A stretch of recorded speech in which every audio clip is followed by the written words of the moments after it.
Graça e a paz, meus amados, mais um devocional, saudades da igreja, saudades de todos.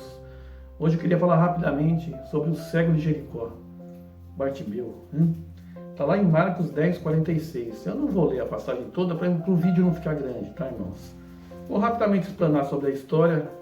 Todos conhecem a história do cego que estava sentado à beira do caminho e Jesus se aproxima de Jericó com aquela multidão, com seus discípulos, e o cego começa a clamar: Jesus, filho de Davi, tem misericórdia de mim. Ele percebeu a presença de Jesus e começou a clamar o nome de Jesus.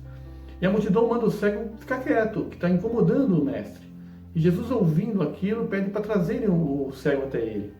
E quando trazem o cego até ele, ele fala: que queres que eu te faça? E o cego fala: que eu veja, Senhor.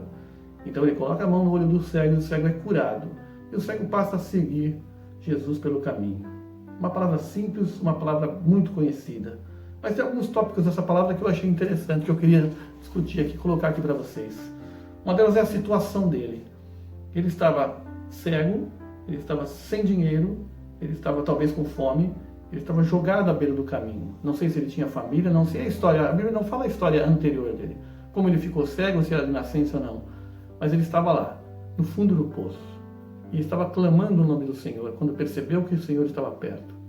A gente reclama por tão pouco, a gente murmura por tão menos, não é verdade? E ele estava lá, firme, clamando o nome do Senhor. E aquilo que está difícil ainda pode ficar pior. Irmãos, aquilo que está difícil ainda pode ficar pior. Era difícil para ele a situação, ele era cego, ele só ouviu que Jesus estava passando. E a multidão se voltou contra ele. Tem gente que se volta. Quando a gente começa a querer chegar perto do Senhor, existe uma multidão de demônios que se voltam contra a gente. Mas a gente tem que ter perseverança. A gente tem que ter fé. A gente tem que crer naquilo que a gente realmente está buscando, na misericórdia do Senhor. E ele foi perseverante. Mesmo com a multidão contra ele, ele continuou clamando. Um outro tópico que eu queria colocar foi a disponibilidade dele.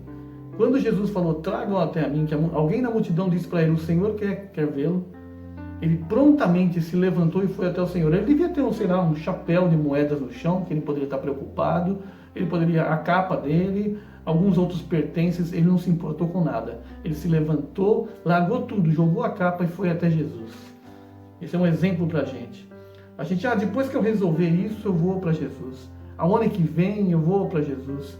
O ano que vem eu me batismo. O ano que vem, quando tiver tudo certo, quando eu ganhar aquele dinheiro que está para sair, quando eu arrumar aquela namorada, quando eu casar, quando eu comprar meu carro, quando eu me formar. Ele não pensou em nada, ele deixou tudo para trás e foi em direção ao Senhor. E quando ele chega lá, o Senhor pergunta para ele assim: o que queres que eu te faça? Como se fosse uma lâmpada de gênio, não é verdade? Aquela lâmpada de Aladim. O Senhor aparece diante dele, né? E pergunta: o que queres que eu te faça? Quantas coisas ele não poderia ter pedido? Ele poderia ter pedido 1000 coisas. Eu não sei se ali naquela hora ele ia receber ou não. O Senhor conhece o coração. Mas ele pediu só o necessário. Lá em Tiago, a palavra fala assim, que a gente pede e não recebe porque pede mal. Peça o necessário para o Senhor. Nós já temos mais do que nós precisamos, mais do que nós merecemos. Peça o necessário para o Senhor. E ele chegou e falou: que eu veja.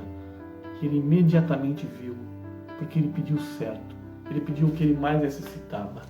Ele não pensou em 1000 coisas. Ele não usou o Senhor como um gênio de Aladim. Ele simplesmente foi lá e creu. E o Senhor fala: a tua fé te curou. A nossa fé nos cura. Peça para o Senhor o necessário. Nesse momento de pandemia, nesse momento de recolhimento, peça para o Senhor o necessário. Senhor, eu quero uma comida em cima da minha mesa, meu café da manhã, meu almoço, meu jantar, e agradeça aquilo que a gente tem.